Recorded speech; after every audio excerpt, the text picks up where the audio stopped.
My boyfriend mocked me and thinks that I don't know how to repair a vehicle because I am a woman, so I am leaving him on the side of the road permanently. A single mom raised me. I never had a father figure growing up. When something broke in our house, I would teach myself how to fix it, and my mother always encouraged me to chase how mechanically inclined I was. After I met Nick's parents, his father bonded over our love for cars and fixing them. Whenever I went to Nick's parents' house, he and I would inevitably end up in the garage tinkering. Nick has always been insecure about how quickly his father and I developed a relationship. Nick is not mechanically inclined and has never shown any interest in cars. My relationship with Nick's father has been a sore spot in our relationship for a long time, which is why Nick lashed out the other day. We have been dating for almost a year, and what has always bothered me is how Nick does not believe in maintaining or taking care of his vehicles. Background: to give some context, Nick bought his new car about 5 years ago and has put about 70,000 miles on the vehicle. Since purchasing the vehicle, he has never had an oil change, nor does he do any kind of regular maintenance. I would like to clarify that Nick's refusal to maintain his vehicle is not due to any kind of financial insecurity. Nick has an incredible job that pays him fairly. As a hobby and side job, I like to restore vehicles for profit.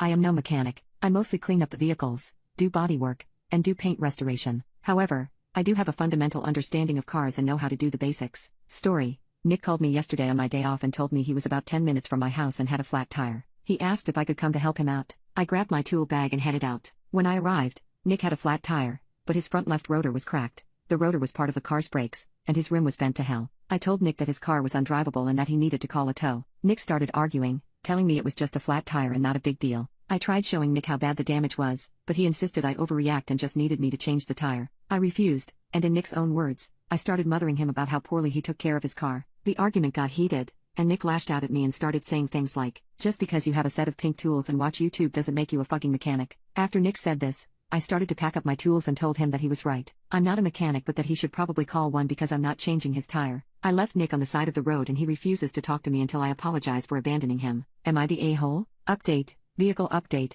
Nick drove a Nissan Versa, and after I left him on the side of the road, he ended up calling a tow truck/mobile mechanic. When the actual mechanic got there, he told Nick everything I told him. The mechanic refused to change his tire and told him he would only tow his car to a mechanic shop. Nick refused to tell me what all the damage was to his vehicle, but the damage must have been pretty bad because instead of fixing his Nissan and wasting all that money, he decided he would just get a new car. Relationship update: earlier today, I invited Nick over for dinner and spent the whole day cooking and baking Nick's favorite dishes. When Nick got to my house, he was in a wonderful mood and seemed to have forgotten/forgiven all about the argument we had. After small talk and finishing dinner, I took a deep breath and told Nick how much I cared about him but that I no longer wished to continue our relationship romantically or otherwise. At first, Nick was shocked, but quickly, his shock turned into anger. Nick felt I was insane for ending our relationship over such a petty, unimportant argument. Eventually, Nick tried to apologize, but I told him that an apology was no longer something I was looking for. The whole time Nick talked, I sat on the opposite end of the table, listening with both ears, allowing him to say what he felt he needed to. When Nick was done, I looked at him and reminded him of some of the wonderful times we had together. I reminded him that we are both adults and can either end a one-year relationship with arguing and anger or end things on good terms and finish a lovely last meal together. Nick calmed down after this,